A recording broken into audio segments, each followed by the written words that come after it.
Hello everyone, welcome to study with Chitralekha. आज की class में हम लोग सेट नंबर 31 करने वाले हैं। इससे पहले हम लोग 30 प्रैक्टिस सेट सॉल्व कर चुके हैं। अगर अभी तक आप लोगों ने वो क्लासेस नहीं देखी हैं तो उनको देख लीजिएगा, बहुत ही हेल्पफुल क्लासेस हैं और प्रीवियस ईयर के क्वेश्चंस भी इनमें टारगेट किए गए हैं। ठीक है, देखिए अगर आप लोग पिछले 20 सालों के प्रैक्टिस सेट निकालोगे, प्रैक्टिस सेट नहीं प्रीवियस ईयर के क्वेश्चंस अगर निकालोगे और एक एनालिसिस करोगे कि यूपी पीसीएस में जो है आप लोगों को 30 से 40% क्वेश्चंस जो हैं प्रीवियस ईयर के क्वेश्चंस मिलते हैं। दैट मीन्स क्वेश्चंस जो है रिपीट होते हैं। ठीक है, तो प्रीवियस ईयर के क्वेश्चंस भी सॉल्व करना बहुत ज़रूरी है। इसके लिए मैंने आप लोगों के लिए क्या किया है कि प्रीवियस ईयर के क्वेश्चंस जो भी होते हैं मैं प्रैक्टिस सेट में ही इंक्लूड कर देती हूँ, जिससे कि आप लोगों को अलग से पेपर सॉल्व ना करना पड़े। आप लोगों की सुविधा के लिए ये काम किया गया है यहाँ पर। तो अब आप लोगों की ये रिस्पॉन्सिबिलिटी बनती है कि आप लोग क्या करो कि सारे के सारे practice set time to time उनको सॉल्व करो। ठीक है, आज की क्लास में हम लोग क्या करने वाले हैं, मैं एक स्मॉल ब्रीफ दे देती हूँ आप लोगों को। आज की क्लास में हम लोग एंशिएंट हिस्ट्री और मिडिवल हिस्ट्री के जो प्रीवियस ईयर के क्वेश्चंस हैं वो करेंगे। क्लास बहुत इंपॉर्टेंट होने वाली है और बहुत ही ज़्यादा इंटरेस्टिंग भी होने वाली है, क्योंकि हिस्ट्री एक इंटरेस्टिंग सब्जेक्ट है। ठीक है, तो आज की क्लास को शुरू करेंगे। क्लास को शुरू करने से पहले अगर क्लास पसंद आएगी तो आप लोग क्लास को लाइक किए बिना बिल्कुल भी मत जाइएगा और शेयर भी कर दीजिएगा वीडियो को अपने दोस्तों के साथ, अपने स्टडी ग्रुप्स में, जो भी पीयर ग्रुप्स आप लोगों ने बनाए हों वहाँ भी। और अगर आप लोग चैनल पर पहली बार आए हो, वीडियो को पहली बार देख रहे हो, तो चैनल को सब्सक्राइब कर लीजिएगा, जिससे कि जो डेली बेसिस पर ये प्रैक्टिस सेट मैं आप लोगों के लिए लेकर के आती हूँ ये आपको जल्दी से जल्दी नोटिफिकेशन पहुंचेगा। कैसे पहुंचेगा नोटिफिकेशन? बेल आइकन प्रेस कर लीजिएगा, नोटिफिकेशन पहुंचेगा तो आप एज सुन एज पॉसिबल उसका रिवीजन करो, प्रैक्टिस सेट को सॉल्व करो, अपनी तैयारी को पक्का बनाओ। ठीक है, तो चलो आज के क्लास को हम लोग शुरू करते हैं और पहला क्वेश्चन देखते हैं। देखिए पहला क्वेश्चन क्या है, पहला क्वेश्चन है यहाँ पर कि महाबलीपुरम का जो तटवर्ती मंदिर है, जो अपनी चट्टानों को काटकर बनाई गई वास्तुकला के लिए उल्लेखनीय है, किस पल्लव राजा के शासनकाल के दौरान बनाया गया था? महाबलीपुरम का जो तट मंदिर है इसे शोर मंदिर भी कहा जाता है। ठीक है, ये महाबलीपुरम या मामल्लपुरम में स्थित है, याद रखिएगा। और ये यूनेस्को की विश्व धरोहर की जो लिस्ट है, सूची है, उसमें भी शामिल है। ठीक है, यहाँ पर प्रधानमंत्री नरेंद्र मोदी गए थे तब ये मंदिर ज़्यादा चर्चा में आया था। और ये किस राजा के द्वारा बनाया गया था, जैसा कि हमारे क्वेश्चन में पूछा गया है, तो ये नरसिंह वर्मन द्वितीय के द्वारा बनाया गया था, जिन्हें राजसिम्हा भी कहते हैं। तो ऑप्शन नंबर 3 हमारे क्वेश्चन का करेक्ट ऑप्शन हो जाएगा। और देखिए जो बातें मैंने अभी आप लोगों को बताई ये यहाँ पर मैंने लिख रखी हैं। ठीक है, महाबलीपुरम का जो शोर मंदिर है ये बंगाल की खाड़ी के तट पर अवस्थित है, ये भी ध्यान रखिएगा। और ये एक रॉक कट संरचना है, ये भी ध्यान रखिएगा कि मतलब बड़े पत्थर को काटकर उसी से मंदिर तराशा गया है। ठीक है, चलिए राजसिम्हा के बारे में जान लीजिए, जिन्हें नरसिंह वर्मन द्वितीय कहते हैं। ये एक पल्लव राजा थे, इन्होंने 690 से 722 ईस्वी तक शासन किया था। और ये जो मंदिर है ये ग्रेनाइट की चट्टान से बना हुआ है। ये एक ही खंड मतलब एक ही बड़ी सी चट्टान है, उसी को काट कर बनाया गया है, इसे ही रॉक कट कहते हैं। और जैसा कि मैंने बताया यूनेस्को की विश्व धरोहर की जो सूची है उसमें शामिल है। और यहाँ पर वास्तुकला कौन सी यूज़ हुई है, तो यहाँ पर दक्षिण भारत में चलने वाली द्राविड़ शैली जो है, द्राविड़ शैली या द्रविड़ शैली जिसमें मंदिर बनते हैं वो यूज़ हुई है। ठीक है, ध्यान रखिएगा इसको। पिरामिड नुमा संरचना है, 60 फीट ऊंचा है। ठीक है, ये भी ध्यान रखिएगा। और ये वर्गाकार चबूतरे पर बनाया गया है। तो ये सारी बातें हो जाती हैं महाबलीपुरम के शोर मंदिर से जुड़ी हुई, इनको याद रखिएगा। आइए अगले क्वेश्चन पर। अगला क्वेश्चन क्या है, अगला क्वेश्चन है, यहाँ पे 2 सूची दे रखी है, एक तरफ स्थान दे रखा है, दूसरी तरफ बाग दे रखे हैं, जहाँ पर वो बाग अवस्थित है हमें इसकी मैचिंग करनी है। देखिए सूची यहाँ पे मैच करेंगे इस तरीके से। अहमदाबाद में आपको क्या मिलेगा, अहमदाबाद में आपको मिलेगा बागे नगीना। ठीक है, पानीपत में मिलेगा काबुली बाग, तो बी से मैच कर दीजिए। कश्मीर में निशात बाग मिलेगा आपको, ए से मैच कर दीजिए। और उसके बाद आता है अलीगढ़, अलीगढ़ में आपको जोर बाग या जोरा बाग मिलेगा। ठीक है, जोरा बाग, तो ये डी से मैच हो जाएगा। तो ये सही सूची है। ठीक है, इसको ध्यान रखिएगा, इंपॉर्टेंट क्वेश्चन है, इस टाइप के क्वेश्चन एग्जाम में आते हैं। ठीक है, नेक्स्ट क्वेश्चन पर आइए। हड़प्पा सभ्यता के लोगों की जीविका का मुख्य साधन क्या था? देखिए हड़प्पा सभ्यता जो थी वो शहरी व्यवस्था थी, शहरी नगर प्रणाली थी। तो वहाँ के लोग कृषि और व्यापार के द्वारा अपनी जीविका चलाते थे। ठीक है, वहाँ पर जो भी खुदाई में मोहरें प्राप्त हुई हैं उससे ये पता चलता है, चूँकि वो मोहरें केवल हड़प्पा सभ्यता की नहीं थी, बाहरी सभ्यताओं की वहाँ पर भी कुछ चीज़ें मिली हैं, जिससे कि ये पता चलता है कि वहाँ पर व्यापार होता होगा, जिसके फलस्वरूप व्यापार करने पर उन्होंने यहाँ से हड़प्पा से कुछ चीज़ें दी होंगी, बाहर दूसरी सभ्यता के लोगों को वहाँ से लिया होगा, एक्सचेंज किया होगा, बदले में जो धनराशि है, जो मोहरें चलती थी, उसके द्वारा पता चलता है कि व्यापार होता होगा। ठीक है, तो कृषि और व्यापार ऑप्शन नंबर 2 करेक्ट आंसर हो जाएगा हमारे क्वेश्चन का। अगले क्वेश्चन पर आइए। अगला क्वेश्चन क्या है, यहाँ पर 2 सूचियाँ दे रखी हैं। एक तरफ आपको दे रखा है, क्या दे रखा है, एक तरफ सूची 2 में दे रखे हैं स्थान, और सूची 1 में क्या दे रखा है कि कौन सी चीज़ किस हड़प्पा सभ्यता में पाई गई है। ठीक है, तो देखिए नगर दुर्ग जो है, नगर दुर्ग मिला है मोहनजोदड़ो में, तो इसको 4 से मैच कर दीजिए। अग्निकुंड कहाँ पर मिला है, तो अग्निकुंड आपको मिल जाएगा, इसको मैच करिए 3 से। कालीबंगा की खुदाई में अग्निकुंड मिला है। भंडार गृह कहाँ पर मिला है, भंडार गृह हड़प्पा में मिला है। अन्नागार या भंडार गृह एक ही बात होती है। बंदरगाह लोथल में। ठीक है, तो लोथल कहाँ पर होता है, लोथल गुजरात में पड़ता है, ये बात भी ध्यान रखिएगा। ठीक है, तो ये हो जाती है मैचिंग। इंपॉर्टेंट क्वेश्चन है इस टाइप के, तो आप लोग अच्छे से करोगे इसको। चलो नेक्स्ट क्वेश्चन पर आओ। निम्नलिखित में से किस वेद में यज्ञ के समय पालन किए जाने वाले नियमों के विभिन्न विवरण हैं। तो यज्ञ के समय पालन किए जाने वाले नियमों के जो विभिन्न विवरण हैं, ये मिलते हैं यजुर्वेद में। ठीक है, ऑप्शन नंबर 2 करेक्ट आंसर है। नेक्स्ट क्वेश्चन पर आइए। वज्जी किस महाजनपद की राजधानी थी, तो वज्जी जो है वैशाली महाजनपद की राजधानी थी। 4वीं शताब्दी ईसा पूर्व जो है 16 महाजनपद हुआ करते थे, उसमें से एक था वज्जी, जिसकी राजधानी कौन था, वैशाली थी। आओ अगले क्वेश्चन पर। अगला क्वेश्चन क्या है, यहाँ पर आपको 2 सूचियाँ दे रखी हैं। एक तरफ आपको दे रखे हैं शिलालेख जो कि अशोक ने बनवाए थे, और दूसरी तरफ लिपि दे रखी है। हमें यहाँ पर मैच करना है। तो पहला जो है शाहबाजगढ़ी और मनसेहरा, यहाँ पे मनसेहरा लिखा है, कहीं कहीं आपको मनसेहरा भी लिखा मिलेगा। ठीक है, मनसेहरा, तो ये एक ही बात है। शाहबाजगढ़ी का जो शिलालेख है, स्तंभलेख है, ठीक है, ये कौन सी लिपि में लिखा गया है, ये हमको बताना है। तो देखिए ये लिखा गया है खरोष्टी लिपि में। ठीक है, तो इसको हम मैच करेंगे खरोष्टी लिपि से। उसके बाद जो है धौली और जौगड़ के जो लेख हैं, ये लिखे गए हैं ब्राह्मी लिपि में, और जलालाबाद और कांधार का जो है ग्रीक और अरमाइक लिपि में है। ठीक है, तो इस तरीके से ये मैचिंग हो जाती है। तो ये मैचिंग हमें मिल रही है ऑप्शन नंबर 4 में, तो ऑप्शन नंबर 4 हमारे क्वेश्चन का करेक्ट आंसर हो जाएगा। नेक्स्ट क्वेश्चन पर आइए। अजंता और एलोरा की गुफाएं किसका हिस्सा थी या किस धर्म से जुड़ी हुई थी, तो अजंता और एलोरा जो है बौद्ध धर्म से जुड़ी हुई गुफाएं हैं। ऑप्शन नंबर 1 करेक्ट आंसर है। अगले क्वेश्चन पर देखिए। अगला क्वेश्चन क्या है, जैन धर्म में जीवन का उद्देश्य निर्वाण या मोक्ष प्राप्त करना है, जिसके लिए व्यक्ति को क्या करना होगा, यही करना होगा। जैन धर्म का जो मोटिव है वो है जीवन में निर्वाण या मोक्ष को प्राप्त करना। तो मोक्ष को प्राप्त करने के लिए जैन धर्म में कौन सा मार्ग बताया गया है, वो हमें इस क्वेश्चन में बताना है। तो यहाँ पर त्रिरत्न और पंचव्रत का पालन। ठीक है, सम्यक दर्शन, सम्यक ज्ञान और सम्यक आचरण, ये त्रिरत्न होते हैं। पंच महाव्रत कौन होते हैं, सत्य, अहिंसा, अस्तेय, अपरिग्रह और ब्रह्मचर्य। ठीक है, ब्रह्मचर्य किसके द्वारा जोड़ा गया था, ये जोड़ा गया था स्वामी महावीर स्वामी के द्वारा ब्रह्मचर्य जोड़ा गया था। तो पंच महाव्रतों का पालन करके और त्रिरत्न को फॉलो करके व्यक्ति क्या करता है, मोक्ष प्राप्त कर सकता है। ठीक है, तो ऑप्शन नंबर 1 हमारे क्वेश्चन का करेक्ट आंसर हो जाएगा। और देखिए जैन धर्म और बौद्ध धर्म के जो थ्योरी क्लासेस हैं, आप लोगों को लिंक मैं डिस्क्रिप्शन बॉक्स में दे दूंगी। वहाँ पर थ्योरी को बहुत अच्छे तरीके से मैंने समझाया है। बहुत अच्छी क्लास है, आप लोग उसको एंजॉय भी करोगे और आपके सारे कंसेप्ट क्लियर हो जाएंगे। लिंक डिस्क्रिप्शन बॉक्स में दे दूंगी, टाइम निकाल के उस क्लास को देख लीजिएगा। जैन धर्म और बौद्ध धर्म में वो क्लासेस करने के बाद आपको कोई भी क्वेश्चन वहाँ से अलग नहीं फंसना चाहिए, ऐसा मेरा विचार है।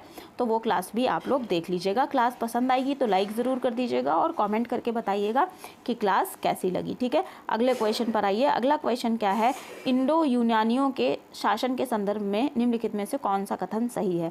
इंडो मतलब भारतीय शासन की बात हो रही है, यूनानी शासन मतलब जो यूनानी भारत में शासन कर रहे थे, उनके शासनकाल में कौन सा कथन सत्य है, ये हमें बताना है। तो देखिए विभिन्न राजाओं के अधीन जैन धर्म की विचारधारा का विकास हुआ, ये कथन सत्य नहीं है, क्योंकि इंडो यूनानी जो शासनकाल था उस समय बौद्ध धर्म का विकास हुआ था, लेकिन जैन धर्म का नहीं हुआ था। ठीक है, उसके बाद आ जाइए दूसरा जो कथन है, इंडो यूनानियों के शासनकाल के दौरान जारी किए गए सिक्के द्विभाषी थे। ये सही बात है, जो यूनानी राजा थे उन्होंने 2 भाषाओं में सिक्के जारी किए। ठीक है, एक तरफ अरमाइक लिपि थी, दूसरी तरफ कौन सी थी, ग्रीक लिपि थी। ठीक है, तो ऑप्शन नंबर 2 जो है ये करेक्ट आंसर हो जाएगा। तीसरा वाला देख लेते हैं कथन। तीसरा कथन क्या है, इंडो ग्रीक गांधार कला के संरक्षक संरक्षक थे और मिलिंद के शासनकाल में ये चरम सीमा पर पहुंच गए। ये बात भी सही नहीं है, तो ये कथन भी गलत हो जाएगा। इस शासनकाल में किसी भी राजवंश के द्वारा स्वर्ण सिक्कों के सबसे बड़े मुद्दों में से एक थी। ये गलत बात है। जो भारत में स्वर्ण सिक्के हैं सबसे ज़्यादा गुप्त काल में जारी किए गए थे, ठीक है, तो ये बात भी ध्यान रखिएगा। तो चौथा कथन भी गलत हो जाता है। जो करेक्ट आंसर है ये ऑप्शन नंबर 2 है। अब यहाँ पर कुछ फैक्ट हैं, ये जो देख लेते हैं हम कि किस आधार पर जो ऑप्शन नंबर 2 है इसको सही उत्तर माना गया है। तो इंडो ग्रीक सिक्के जो है 2 भाषाओं में निर्मित किए गए थे, ये सही बात है, द्विभाषी सिक्के थे। और जैसा कि मैंने आपको बताया, एक तरफ ग्रीक लैंग्वेज लिखी हुई थी और दूसरी तरफ खरोष्टी लिपि लिखी हुई थी। ऊपर अरमाइक बोला है तो उसको करेक्ट कर लीजिएगा, ग्रीक और खरोष्टी लिपि लिखी हुई थी, ठीक है। ये सारी चीज़ें ध्यान रखिएगा और बाकी चीज़ें भी यहाँ पे फैक्ट दे रखे हैं, तो आप लोग वीडियो को पॉज करके देख सकते हो, ठीक है। आओ अगले क्वेश्चन पर। अगला क्वेश्चन क्या है, प्राचीन भारत में आक्रमणकारियों के संदर्भ में निम्नलिखित में से कौन सा सही कालानुक्रमिक क्रम है। तो सबसे पहले भारत में किसने आक्रमण किया, तो उसको कालानुक्रम में लगाना है। तो भारत में सबसे पहले जो बाहरी आक्रमणकारी आए वो यूनानी थे, उसके बाद शक आए, फिर कुषाण आए, ठीक है। तो ऑप्शन नंबर 2 जो है ये करेक्ट आंसर हो जाएगा, यूनानी, शक और कुषाण। अगले क्वेश्चन पर आइए। नेक्स्ट क्वेश्चन देखेंगे, निम्नलिखित में से कौन शुंग वंश का पहला शासक था या शुंग वंश का संस्थापक कौन था। तो पुष्यमित्र शुंग जो है शुंग वंश का संस्थापक था, ठीक है। मौर्य वंश का अंत करके जो मौर्य वंश का अंतिम शासक था कौन था, वैदरथ था। वैदरथ का मंत्री था पुष्यमित्र शुंग। उन्होंने उनकी हत्या करके, वैदरथ की हत्या करके पुष्यमित्र शुंग ने शुंग वंश की स्थापना की थी, ठीक है, ये ध्यान रखिएगा। अगले क्वेश्चन पर आइए। अगला क्वेश्चन क्या है, निम्नलिखित में से कौन सा कथन सही है और कुषाण वंश से संबंधित है।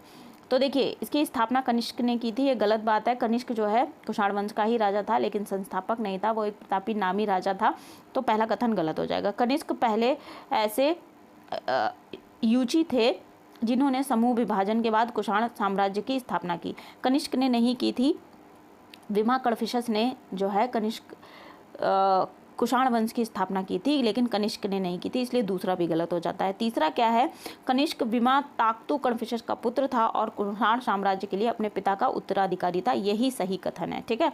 कनिष्क जो है विमा कड़फिशस का पुत्र था और ये अपने पिता का उत्तराधिकारी था। देखिए, अब यहाँ पे कुजुल कड़फिशस की बात हो रही है। कुजुल कड़फिशस ने उस समय लोगों के बीच बौद्ध धर्म और महान शिक्षाओं को फैलाने के लिए महायान, गांधार और मथुरा शैली का विकास किया। ये भी गलत बात है। महायान, गांधार और मथुरा कला शैली का जो विकास हुआ है ये कनिष्क के शासनकाल में हुआ है, ठीक है, ये बात भी ध्यान रखिएगा। और कनिष्क ने ही बौद्ध धर्म के प्रचार प्रसार में अपना बहुत ज़्यादा योगदान दिया। उनके शासनकाल में एक बौद्ध संगीति भी हुई थी, इस बात का भी ध्यान रखिएगा, ठीक है। अगले क्वेश्चन पर आते हैं। देखिए, ये जो क्वेश्चन मैंने अभी कराया, ये क्वेश्चन आप लोग, जैसा कि मैंने अभी वीडियो में आप लोगों को बताया था, आप जाकर के प्लेलिस्ट में देख सकते हो, लिंक डिस्क्रिप्शन बॉक्स में मिल जाएगा। बौद्ध धर्म से जुड़े हुए सारे फैक्ट वहाँ पर दे रखे हैं। बहुत ही डिस्क्रिप्टिव और बढ़िया क्लास है, जहाँ पर बौद्ध धर्म के विकास के बारे में, उदय कहाँ से हुआ, कैसे कैसे बौद्ध धर्म का विकास हुआ, कौन कौन राजाओं ने संरक्षण दिया, जो संगीतियाँ हुई वे कौन सी थी, मुख्य प्रचारक कौन थे, और हीनयान, महायान, ये सारी चीज़ें आप लोगों को मिलेंगी वीडियो में देखने को, तो उसको देख लीजिएगा। अगले क्वेश्चन पर आइए। गुप्त साम्राज्य के पतन के बाद निम्नलिखित में से कौन सा राजवंश उत्तर भारत में उदित हुआ। तो देखिए, गुप्त साम्राज्य के पतन के बाद छोटे छोटे राजवंश आए सामने, तो वो कौन कौन से थे। देखिए, वाकाटक वंश को हम पहले ही एलिमिनेट कर सकते हैं, क्योंकि गुप्त साम्राज्य के समकालीन राजवंश था वो। गुप्त साम्राज्य के समकालीन वंश था। कैसे आप इस बात का पता लगा सकते हो कि जो चंद्रगुप्त द्वितीय थे, उन्होंने अपनी जो प्रभावती थी, प्रभावती का विवाह वाकाटक वंश के राजा के साथ किया था, ठीक है। तो ये समकालीन ही था, तो हम इसको एलिमिनेट कर सकते हैं यहाँ से, तो एक ऑप्शन हम एलिमिनेट कर पाएंगे। उसके बाद आप लोग ऐसे देखो कि मौखारी वंश जो है, मौखारी वंश का उदय हुआ था गुप्त वंश के अंत होने के बाद, और पुष्यभूति राजवंश भी उदित हुआ था, शशांक राजवंश भी उदित हुआ था। दैट मीन्स 1, 2 और 3 सही हो जाएंगे। वाकाटक वंश समकालीन था, तो ये एलिमिनेट हो जाएगा। तो ऑप्शन नंबर 4 हमारे क्वेश्चन का करेक्ट आंसर है।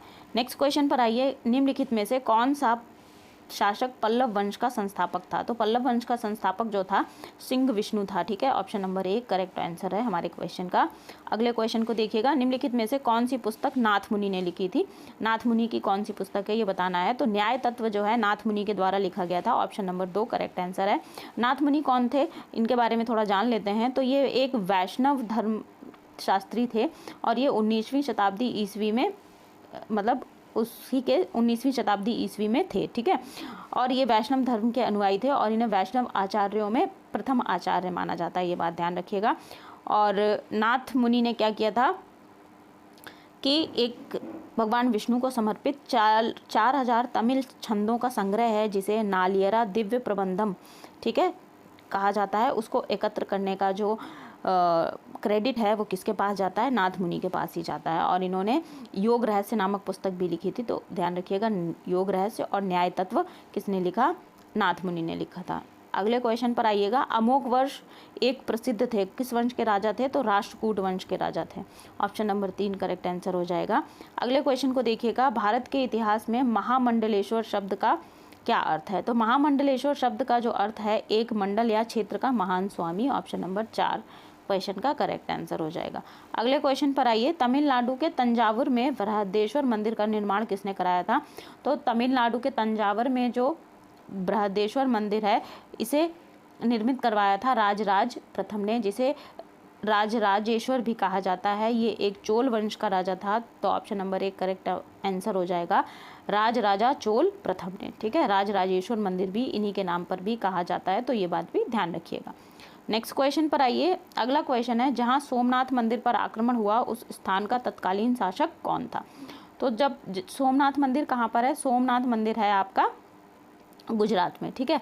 और जब सोमनाथ मंदिर पर आक्रमण हुआ था तो उस समय राजा कौन थे, भीमदेव थे, ठीक है। भीमदेव कौन थे, गुजरात के राजा थे, तो ऑप्शन नंबर 1 हमारे क्वेश्चन का करेक्ट आंसर हो जाएगा। नेक्स्ट क्वेश्चन पर आइए। नेक्स्ट क्वेश्चन है, निम्नलिखित में से किसने हिरण्यगर्भ नामक अनुष्ठान किया था, तो हिरण्यगर्भ नामक अनुष्ठान जो है दंतीदुर्ग ने किया था। ऑप्शन नंबर 1 करेक्ट आंसर हो जाएगा। अब यहाँ पर कुछ चीज़ें आप लोगों को जाननी चाहिए, ये कि हिरण्यगर्भ क्या था। हिरण्यगर्भ जो संबंधित है टर्म, ये कुछ इस तरीके से संबंधित है कि पृथ्वी से पुनर्जन्म या राजपूत शासक जो थे दंतीदुर्ग, इनके पुनर्जन्म से जुड़ा हुआ है। एक युद्ध में जीते थे ये, फिर उसके बाद दैट मीन्स इनका पुनर्जन्म हुआ। इस तरीके से इन्होंने ये अनुष्ठान करवाया था, किसने, दंतीदुर्ग ने, ठीक है। नेक्स्ट क्वेश्चन पर आइएगा। दिल्ली एक कुनाह के बाहर इल्तुतमिश द्वारा निर्मित विशाल जलाशय को क्या कहा जाता है, तो इल्तुतमिश ने एक विशाल जलाशय निर्माण करवाया था जिसे हौज सुल्तानी कहा जाता है। आप लोग ऑप्शन से भी समझ सकते हो, हौज का मतलब एक बड़ा सा हौद या एक बड़ा सा जलाशय, ठीक है। तो ऑप्शन नंबर 4 क्वेश्चन का करेक्ट आंसर हो जाएगा। अगले क्वेश्चन पर आइए। भारतीय इतिहास के मध्ययुगीन काल के दौरान मुनिहान आमतौर पर क्या थे, तो मुनिहान कौन थे, ये गुप्त जासूस होते थे मध्यकाल में, इनको गुप्त मुनिहान कहा जाता था, गुप्त जासूसों को। तो ऑप्शन नंबर 4 हमारे क्वेश्चन का करेक्ट आंसर है। नेक्स्ट क्वेश्चन को देखेंगे। निम्नलिखित में से किस रचना में अमीर खुसरो ने चित्तौड़ पर अलाउद्दीन खिलजी के आक्रमण का वर्णन किया है, तो खजाइन उल फुतूह, ठीक है। खजाइन उल फुतूह में किसने, अमीर खुसरो ने क्या किया है, चित्तौड़गढ़ पर अलाउद्दीन खिलजी के आक्रमण का वर्णन किया है, तो ऑप्शन नंबर 1 करेक्ट आंसर हो जाएगा हमारे क्वेश्चन का। नेक्स्ट क्वेश्चन को देखिएगा। 18वीं शताब्दी के दौरान मुगल साम्राज्य धीरे धीरे कई स्वतंत्र क्षेत्रीय राज्यों में विभाजित हो गया। निम्नलिखित में से कौन सा क्षेत्रीय राज्य मुगलों के अधीन वतन जागीर थे, हमें बताना है। तो यहाँ पर 4 ऑप्शन है, बंगाल, अंबर, मराठा राज्य, जोधपुर। तो यहाँ से जो बनता है करेक्ट आंसर वो बनता है अंबर और जोधपुर, ये मुगलों के अधीन थे, बाकी स्वतंत्र राज्य थे। मराठा राज्य स्वतंत्र था, आप लोग जानते ही हो, तो केवल 2 और 4 हमारे क्वेश्चन का करेक्ट आंसर हो जाएगा, ठीक है। अंबर यहाँ पे कहीं अगर आमेर भी लिखा मिले आपको तो ये भी सेम बात होगी, ठीक है। अगले क्वेश्चन पर आइए। भारत के इतिहास के संदर्भ में निम्नलिखित कथनों पर विचार कीजिए। अब यहाँ पर 2 कथन दे रखे हैं और हमें बताने हैं कौन से सही हैं, ठीक है। तो निजाम उल मुल्क आसफ जाह ने हैदराबाद की स्थापना की थी, ये बिल्कुल सही बात है। निजाम उल मुल्क आसफ जाह ने हैदराबाद की स्थापना की थी। उन्होंने कभी भी खुले तौर पर मुगल बादशाह को अपनी आज़ादी की घोषणा नहीं की, ये भी सही बात है। तो दोनों ही बातें सही हैं, दोनों ही कथन सही हो जाएंगे, तो हमारा ऑप्शन नंबर 3 करेक्ट हो जाएगा, 1 और 2 दोनों। अगले क्वेश्चन को देखेंगे। 16वीं शताब्दी के पुर्तगाली लेखक नूनिज के अनुसार निम्नलिखित में से किस राजा ने देवराय द्वितीय को श्रद्धांजलि अर्पित की थी, तो देखिए यहाँ पर जो दे रखे हैं नाम, उनमें इनको पढ़ लेते हैं। क्विलोन, श्रीलंका, तेनासेरिम और पेगु। ठीक है, ये 4 नाम हैं। तो इनके अनुसार, नूनिज के अनुसार, इन चारों ने ही क्या किया था, इनको देवराय को श्रद्धांजलि अर्पित की थी। तो ऑप्शन नंबर 4, 1, 2, 3 और 4 हमारे क्वेश्चन का करेक्ट आंसर हो जाएगा। अगले क्वेश्चन पर आइए। अगला क्वेश्चन बहमनी साम्राज्य से जुड़ा हुआ है। बहमनी साम्राज्य के बारे में निम्नलिखित में से कौन सा कथन सही है? 2 कथन है बहमनी साम्राज्य के बारे में बता रहे हैं। इसने उत्तर और दक्षिण के बीच एक सांस्कृतिक सेतु का काम किया। बिल्कुल सही बात है, उत्तर और दक्षिण को बहमनी साम्राज्य जोड़ रहा था। ठीक है। दूसरा क्या है, बहमनी सुल्तानों ने अरबी और फारसी सीखने को प्रोत्साहित किया। ये भी सही बात है, तो दोनों ही सही हो जाएंगे। तो 1 और 2 दोनों ही कथन सही हैं। ऑप्शन नंबर 3 हमारे क्वेश्चन का करेक्ट आंसर हो जाएगा। अब यहाँ से फिर एक मिलान वाला क्वेश्चन है। एक तरफ संप्रदाय दे रखे हैं, दूसरी तरफ उनके संत दे रखे हैं। हमें मैच करना है सूची को। तो जो कादरिया संप्रदाय था, यहाँ पर कादिरिया दे रखा है, कहीं कहीं कादरिया भी होता है। तो कादरिया संप्रदाय से जुड़े हुए जो संत थे वो थे शाह नयामतुल्लाह। ऑप्शन नंबर इसको 4 से मैच कर दीजिए। नक्शबंदिया संप्रदाय से कौन जुड़ा था? नक्शबंदिया संप्रदाय से बाकी बिल्ला जुड़े थे, ख्वाजा बाकी बिल्ला। ठीक है। फिरदौसी संप्रदाय से कौन जुड़ा था? फिरदौसी संप्रदाय से जुड़े हुए थे शेख बद्र उद दीन समरखंडी। ठीक है। तो ऑप्शन नंबर 1 से इसको मैच कर दीजिए। और सुत्तारी संप्रदाय जो था, सुत्तारी सत्तारी भी कहीं कहीं लिखा रहता है, तो एक ही बात है। ठीक है। सुत्तारी संप्रदाय से शाह अब्दुल्ला जुड़े थे, तो ये 2 से मैच हो जाएगा। ठीक है। इस तरीके से इंपॉर्टेंट क्वेश्चन है, ध्यान रखिएगा। आगे बढ़ेंगे। अगले क्वेश्चन को देखिएगा। अंग्रेजों ने नील की खेती कहाँ पर की? तो भारत के बारे में तो सभी जानते हैं कि भारत में अंग्रेजों ने नील की खेती अत्यधिक मात्रा में करवाई और भारतीय किसानों का जो है बहुत ही बुरे तरीके से शोषण किया उन्होंने, जिसके कारण नील विद्रोह भी हुआ। किसानों ने बंगाल में नील विद्रोह कर दिया। किसानों के नील विद्रोह पर ही दीनबंधु मित्र ने एक किताब लिखी थी, एक उपन्यास लिखा था जिसका नाम था नील दर्पण। ठीक है। नील दर्पण में जो भारतीय किसान हैं उनके दीनहीनता के बारे में उसका बड़ा ही मार्मिक और सचित्र वर्णन किया गया है दीनबंधु मित्र के द्वारा। ठीक है। लेकिन भारत के अलावा अंग्रेज कहाँ पर नील की खेती करवाते थे? तो उस जगह का नाम है जमैका। ठीक है। जमैका और भारत।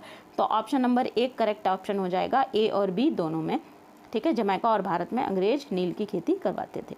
अब यहाँ पर आ जाइए। 2 सूचियाँ हैं हमारे पास, एक तरफ राजा है, दूसरी तरफ क्या है? संधि है। ठीक है। युद्ध और संधि हमें इनका मैच करना है। तो महाराजा रणजीत सिंह के समय जो संधि हुई थी वो थी अमृतसर की संधि। इसको 3 से मैच कर दीजिए। पहला सिख युद्ध कब हुआ और कौन सी संधि से समाप्त हुआ? तो पहला सिख युद्ध जो है समाप्त हुआ था ये लाहौर की संधि के द्वारा। दूसरा सिख युद्ध तो ये इसको कर दीजिए, पंजाब का विलय अंग्रेजी साम्राज्य में हो गया था। तीसरा अफगान युद्ध, तो गंधमक, ठीक है, गंधमक की संधि हुई थी तब ये समाप्त हुआ था। ऑप्शन नंबर 1 से मैच कर दीजिए। अगले क्वेश्चन पर आइएगा। अगला क्वेश्चन क्या है? प्रथम आंग्ल मराठा युद्ध के दूसरे चरण को समाप्त करने के लिए अंग्रेज और मराठों ने कौन सी संधि पर हस्ताक्षर किए? तो अंग्रेज और मराठों के बीच जो दूसरे चरण का युद्ध हुआ उसको समाप्त करने के लिए कौन सी संधि हुई थी? बडगाम की संधि हुई थी। ऑप्शन नंबर 3 करेक्ट आंसर हो जाएगा। बडगाम की संधि के बारे में फैक्ट्स देख लेते हैं। ईस्ट इंडिया कंपनी के बीच और बडगाम का युद्ध मराठा साम्राज्य के बीच लड़ा गया था। कौन कौन लड़ा था इसमें? और ये प्रथम आंग्ल मराठा युद्ध का ही एक हिस्सा था। ठीक है। और महाजी शिंदे और तुकोजीराव होलकर, ये दोनों लोगों ने मराठा सेना की जो कमान है वो संभाली थी। और इसमें क्या हुआ था? अंग्रेजों की हार हुई थी। ठीक है। अंग्रेजों ने आत्मसमर्पण किया था। कब किया था? 12 जनवरी 1779 को। 16 जनवरी को क्या हुआ? मराठा और अंग्रेजों के बीच एक संधि हुई। इसके अनुसार ईस्ट इंडिया कंपनी ने क्या किया कि जितने भी अधिग्रहित क्षेत्र थे उनको छोड़ दिया और महादजी जो सिंधिया थे, महादजी सिंधिया, इनको क्षतिपूर्ति के रूप में 41,000 रुपये का जुर्माना या भुगतान देने का वादा किया था। ठीक है। चलिए अगले क्वेश्चन पर आइए। अगला क्वेश्चन क्या है? निम्नलिखित में से कौन 18वीं शताब्दी में अवध साम्राज्य का संस्थापक था? तो अवध साम्राज्य की स्थापना कब हुई थी 18वीं शताब्दी में? किसके द्वारा? सादत खान के द्वारा। ऑप्शन नंबर 2 करेक्ट आंसर हो जाएगा। जो मुगल सम्राट थे उनके अधिकार में क्या हुआ? गिरावट आने लगी। बड़े प्रांत और उपनगर जो थे इनमें विभाजन होने लगा। उसी समय अवध की जो है स्थापना हुई। मुगल साम्राज्य कई क्षेत्रों में विभाजित होने लगा, स्वतंत्र राज्यों में विभाजित होने लगा और इसके साथ 3 रियासतें या 3 नए राज्य विकसित हुए। ध्यान रखिएगा, अवध, बंगाल और हैदराबाद। ये मुगलों से अलग हो गए। बुरहान उल मुल्क सादत खान ने 1722 में अवध का सूबेदार नियुक्त किया गया था। किसे? बुरहान उल मुल्क सादत खान इसका पूरा नाम है, और इसी ने अवध राज्य की स्थापना की थी। मुर्शीद कुली खान ने बंगाल की स्थापना की। चलिए अगले क्वेश्चन पर आइए। आजमगढ़ उद्घोषणा के आमतौर पर किससे संबंधित है? आजमगढ़ उद्घोषणा जो है आमतौर पर, या यूँ कहें आजमगढ़ उद्घोषणा किसका नाम दिया जाता है? तो 1857 की जो क्रांति थी उसको आजमगढ़ उद्घोषणा कहा जाता है। तो सिपाही विद्रोह 1857 करेक्ट आंसर हो जाएगा, ऑप्शन नंबर 4। ठीक है, जो 1857 का महान विद्रोह हुआ था, जो क्रांति हुई थी, इसे आजमगढ़ उद्घोषणा के नाम से जाना जाता है। क्यों जाना जाता है? तो 1857 के महान विद्रोह के बीच दिल्ली राजपत्र में ये प्रकाशित हुई थी, आजमगढ़ उद्घोषणा 1857 के टाइम पर। ठीक है, इसीलिए सिपाही विद्रोह 1857 जो है इसका नाम आजमगढ़ उद्घोषणा पड़ा। ठीक है, और लेखक कौन था इस राजपत्र का? तो मुगल सम्राट बहादुर शाह जफर जो थे, उनके जो पोते थे फिरोज शाह, वे थे इसके लेखक, ध्यान रखिएगा। अगले क्वेश्चन पर आइए, और बाकी कुछ और भी फैक्ट्स हैं यहाँ पर, ये आप लोग वीडियो को पॉज करके रीड कर सकते हो, लेकिन जो इंपॉर्टेंट होते हैं वो मैं आप लोगों को बताती चलती हूँ, वो आप बेफिक्र होकर क्वेश्चन में आगे बढ़ सकते हो। इस क्वेश्चन के जो भी किसी भी क्वेश्चन से इंपॉर्टेंट जुड़े हुए फैक्ट होते हैं वो मैं बताती हूँ आप लोगों को। ठीक है, अगले क्वेश्चन पर आइए। अगला क्वेश्चन देखिए, निम्नलिखित में से कौन सा एक 1857 के विद्रोह के स्थान का सही सुमेलन नहीं है? तो देखिए, लखनऊ में जो विद्रोह है 4 जून 1857 को विद्रोह का आरंभ हुआ था, ये सही बात है। मेरठ में 10 मई 1857 को पहुंचा था। बैरकपुर में सबसे पहले जो मंगल पांडे थे उनके द्वारा ये शुरू किया गया था, और 29 मार्च 1857 में सबसे पहले बैरकपुर में ये शुरू हुआ था। तो ये सही सुमेलित है, लेकिन झांसी में 11 मई को नहीं हुआ था। तो ऑप्शन नंबर 2 जो है ये करेक्ट ऑप्शन हो जाएगा, यही सही सुमेलित नहीं है, ऑप्शन नंबर 2। ठीक है, अगले क्वेश्चन पर आइए। अच्छा, झांसी में जो 1857 की क्रांति थी उसकी कमान किसने संभाली थी? तो रानी लक्ष्मीबाई ने संभाली थी, ये बात भी ध्यान रखिएगा। क्रांतिकारी संघ अभिनव भारत की स्थापना 1904 में कहाँ पर की गई थी, हमें बताना है। तो अभिनव भारत की जो स्थापना है BD सावरकर के द्वारा की गई थी। कहाँ पर? महाराष्ट्र में की गई थी, ऑप्शन नंबर 4, 1904 में, ध्यान रखिएगा इसको। अब इससे जुड़े हुए कुछ फैक्ट और देख लेते हैं। तो BD सावरकर के साथ साथ और भी लोग थे, उसमें कौन थे? उनके भाई गणेश दामोदर सावरकर और नारायण दामोदर सावरकर। ठीक है, इन्होंने अभिनव भारत की स्थापना की थी, लेकिन इसका जो पुराना नाम है, अभिनव भारत की स्थापना अभिनव भारत के रूप में ना होकर मित्र मेला के रूप में की गई थी। कहाँ पर? 1898 में नासिक में। ठीक है, मित्र मेला के रूप में स्थापित किया गया था, क्रांतिकारी संगठन था एक ये। और 1905 में सावरकर भाइयों ने मिलकर के इसका नाम अभिनव भारत रख दिया था। अब इसमें सदस्य कौन कौन थे ये देख लेते हैं। तो सदस्य कौन कौन थे ये जानने के लिए देखिए, मैडम भीकाजी कामा, लाला हरदयाल, मदन लाल ढींगरा, ये सारे राष्ट्रवादी जो थे अभिनव भारत का हिस्सा थे। ठीक है, अगले क्वेश्चन पर आइए। अगला क्वेश्चन है, निम्नलिखित व्यक्तित्वों पर विचार कीजिए, किसने किसने होम रूल लीग आंदोलन हुआ उसमें भाग लिया? तो एनी बेसेंट ने, लोकमान्य तिलक, जवाहरलाल नेहरू और मोहम्मद अली जिन्ना, इन चारों ने होम रूल आंदोलन जो हुआ था इसमें भाग लिया था। तो ये चारों ही ऑप्शन जिसमें मिलेंगे 1, 2, 3, 4, ये ऑप्शन नंबर 4 हमारा जो है करेक्ट हो जाएगा। चारों ने भाग लिया था होम रूल लीग आंदोलन में। नेक्स्ट क्वेश्चन पर आइए। दादा भाई नौरोजी ने अपनी पुस्तक के माध्यम से ब्रिटिश शासन के आर्थिक प्रभाव की तीखी आलोचना की। तो दादा भाई नौरोजी ने एक पुस्तक लिखी, poverty and un British rule in India. ठीक है, ऑप्शन नंबर 3 करेक्ट आंसर हो जाएगा। इसमें इन्होंने धन निकासी के सिद्धांत को बताया था कि किस तरीके से अंग्रेज की जो है भारत में जो भारत का धन है वो लेकर के जा रहे हैं इंग्लैंड, और किस तरीके से भारतीय अर्थव्यवस्था को नुकसान पहुंचा रहे हैं, किस प्रकार से भारतीयों का आर्थिक रूप से शोषण हो रहा है। ठीक है, दादा भाई नौरोजी को great old man of India के नाम से भी जाना जाता है। ब्रिटिश संसद में जो पहले सदस्य भारतीय बने वो दादा भाई नौरोजी ही थे। इन्होंने इंडियन सोसाइटी और ईस्ट इंडिया एसोसिएशन की स्थापना भी की थी। ठीक है, उसमें मदद की थी, स्थापना नहीं की थी, मदद की थी। और 1885 में नौरोजी बॉम्बे प्रेसिडेंसी एसोसिएशन के ये उपाध्यक्ष बने थे। ठीक है, दादा भाई नौरोजी कुल 3 बार भारतीय राष्ट्रीय कांग्रेस के अध्यक्ष बने, कब बने? 1886 में, 1893 और 1906 में। ये बात भी ध्यान रखिएगा। अगले क्वेश्चन पर आइए, निम्नलिखित कथनों पर विचार कीजिए।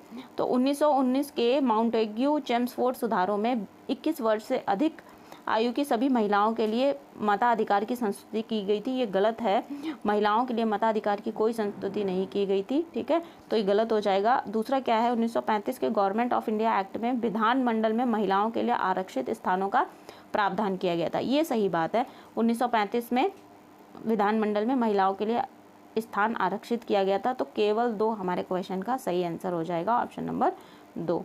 अगले क्वेश्चन को देखेंगे, चौरी चौरा कांड कब हुआ था? चौरी चौरा कांड जो है 4 फरवरी 1922 को हुआ था, तो ऑप्शन नंबर 2 करेक्ट आंसर हो जाएगा। चौरी चौरा कांड क्या है? चौरी चौरा गोरखपुर में एक जगह है। असहयोग आंदोलन के दौरान क्या हुआ था? हिंसा हो गई थी चौरी चौरा में। असहयोग आंदोलन को रोकने का फैसला लिया गया था। इसके बाद तो जो असहयोग आंदोलन अहिंसावादी आंदोलन था, वो हिंसक हो जाने पर महात्मा गांधी ने इसको रोक दिया था, ठीक है। तो ध्यान रखिएगा, 4 फरवरी 1922। चौरा चौरा की घटना किससे जुड़ी हुई है? असहयोग आंदोलन से जुड़ी है। कहाँ पर हुआ था? गोरखपुर में हुआ था, ये बात भी ध्यान रखिएगा। उस समय गोरखपुर कहाँ पर पड़ता था? जो हमारा उत्तर प्रदेश इस समय है, और उत्तर प्रदेश को उस समय क्या कहते थे? वहाँ पर ब्रिटिश भारत में इसको क्या कहते थे? संयुक्त प्रांत, ठीक है, ये बात भी ध्यान रखिएगा। क्या हुआ था कि चौरी चौरा जो जगह है वहाँ पर एक थाने में बंद करके क्या किया गया? कुछ पुलिस वालों को थाने में आग लगा दी गई थी। तो वही चौरी चौरा की घटना, वहाँ पर से क्या किया गया था? असहयोग आंदोलन रोक दिया गया था, ठीक है। अगले क्वेश्चन पर आते हैं। 1930 के दशक की शुरुआत में आयोजित गोलमेज सम्मेलन के संदर्भ में निम्नलिखित घटनाओं पर विचार कीजिए। तो हमें सबसे पहले इसको कालानुक्रम में लगाना है कि कौन कौन सी घटनाएं किस किस के बाद हुई हैं। तो इसको देखते हैं। सबसे पहले कौन सी घटना हुई? सबसे पहले देखिए, प्रथम गोलमेज सम्मेलन हुआ था 1930 में। जब गोलमेज सम्मेलन हुआ उसके बाद ही गांधी इरविन समझौता हुआ। तो पहले नंबर पे 2 आ जाएगा, उसके बाद 1 आएगा। उसके बाद क्या हुआ? सांप्रदायिक पचाड़ या सांप्रदायिक पुरस्कार आया। तो 4th नंबर पे इसको कर दीजिए, तीसरे पे चौथा आ जाएगा। उसके बाद सबसे लास्ट में क्या हुआ? पूना पैक्ट, ठीक है। पूना पैक्ट किसके बीच हुआ था? गांधी जी और BR अम्बेडकर के बीच में हुआ था।